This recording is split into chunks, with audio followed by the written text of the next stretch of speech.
여러분, 우리는 지금까지 구원 복음에 초점을 두었기 때문에 여전히 거짓자로 죄의 문제와 거룩의 문제에만 초점을 두고 살아왔던 것입니다. 그러나 우리가 구원을 받아 새로운 피조물이 되었지만 거짓자가 여전히 나라고 믿는 이상은 결코 죄에서 벗어날 수 없다라는 것을 알아야 합니다. 우리가 죄에서 벗어날 수 있는 유일한 길은 영으로서 몸의 행실을 죽임으로써 죄에서 벗어날 수 있는 것입니다. 다른 말로 하나님의 의를 나타내면 나타낼수록 죄는 사라지게 됩니다. 죄를 안 지으려고 애쓰면 애쓸수록 그 죄에 대한 생각에서 벗어날 수 없고 죄를 지을 수밖에 없는 존재가 된다라는 사실입니다. 따라서 죄라는 내용물에 빠지지 말고 죄를 짓는 주체에 초점을 두어 보십시오. 죄를 짓는 것은 바로 우리의 혼이 하나님의 영 안에 거하기보다 몸의 종노릇하고 있기 때문인 것입니다. 죄를 안 지으려고 하는 것은 거짓자이고 죄를 짓고 후회하는 것도 거짓자라는 이야기예요. 그 차원에서 떠나야 합니다. 즉 우리의 혼이 하나님의 영 안에 다시 거해야 한다는 것입니다. 거짓자는 늘 죄책감과 두려움 때문에 자신을 정죄하기 마련입니다. 그리고 스스로 회개합니다. 그렇지만 여러분, 그렇게 스스로 회개한다고 해서 여러분 마음이 진정한 자유함과 해방함이 있느냐? 그렇지 않습니다. 그렇게 하면 할수록 우울해지고 심지어는 분노가 나기도 합니다. 도대체 어떻게 하란 말인가? 왜냐하면 내 마음은 하나님의 법을 섬기기를 원하는데 내 육신은 늘 죄의 법 속에서 시달리고 있기 때문입니다. 어떻게 하라는 이야기냐? 여러분, 어떻게 하라는 이야기냐의 그 주체는 여전히 거짓자이죠. 바로 그 차원을 넘어서라는 이야기입니다. 내가 예수 그리스도 안에 새로운 피조물, 영적 존재라는 사실을 알고 깨닫기를 소망합니다.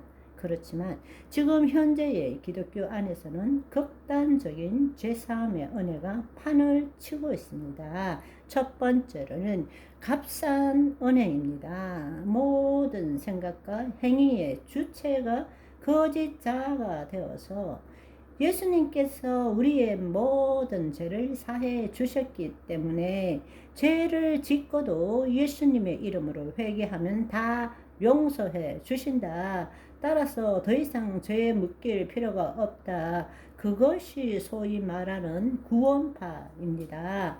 거짓자에서 벗어나지 못하고 값싼 은혜로 신앙생활 하는 거죠. 여러분, 로마서 6장 1절 2절의 말씀을 생각해 보십시오.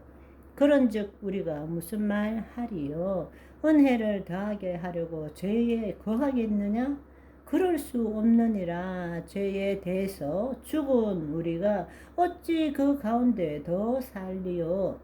우리의 존재는 죄에 대해서 죽은 존재입니다. 그러니까 진정한 참자와 거짓자의 구별이 없는 자들은 잘못하면 값싼 은혜로 신앙생활을 하게 되고 하나님의 대속을 정말 모독하는 삶을 살게 되는 것이죠. 반대로 값비싼 은혜를 추구하는 사람들도 있습니다. 그렇지만 이것도 마찬가지입니다.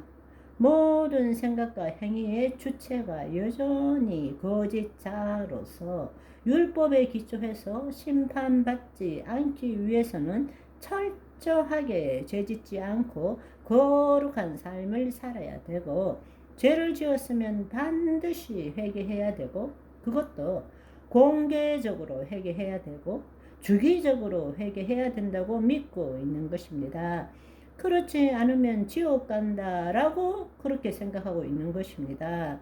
그러나 여러분 정말로 한번 생각해 보십시오.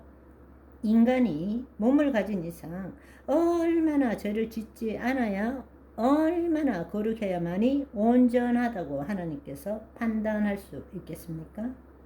우리가 99가지의 죄를 안 짓고 거룩한 삶을 살아도 단 한 가지만이라도 죄를 지으면 그 사람은 죄인일 수밖에 없다라는 것입니다.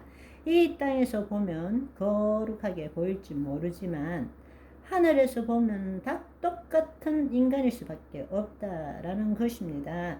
스스로 값비싼 은혜를 누리려고 합니다. 다른 말로 한마디로 말하자면 자기의 의로 하나님 앞에 서려고 그렇게 추구하는 것입니다. 우리가 보기에는 이 땅에서 보기에는 가장 경건한 사람처럼 보이지만 하나님 보시기에는 가장 교만한 자입니다. 갈라디아서 2장 17절 18절의 말씀을 보시면 만일 우리가 그리스도 안에서 의롭게 되려 하다가 죄인으로 드러나면 열심히 죄 안 짓고 거룩하게 되려고 그렇게 하다가도 하나라도 죄가 드러나면 그리스도께서 죄를 짓게 하는 자냐? 결코 그럴 수 없느니라. 만일 내가 헐었던 것을 다시 세우면 내가 나를 범법한 자로 만드는 것이라 이렇게 말씀하십니다. 예수 그리스도 안에서 믿음으로 의롭게 되려 하다가 우리가 율법을 버렸기 때문에 죄인으로 드러난다면 예수님께서 우리를 죄로 인도하는 자라는 뜻인가?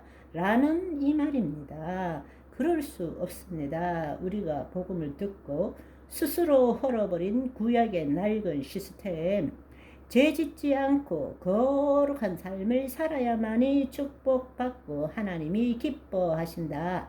그건 낡은 시스템을 다시 세우고자 한다면 우리는 우리 스스로를 범법자, 죄인으로 만드는 것입니다. 그래서는 안 되겠죠? 오늘은 여기까지. 바이바이.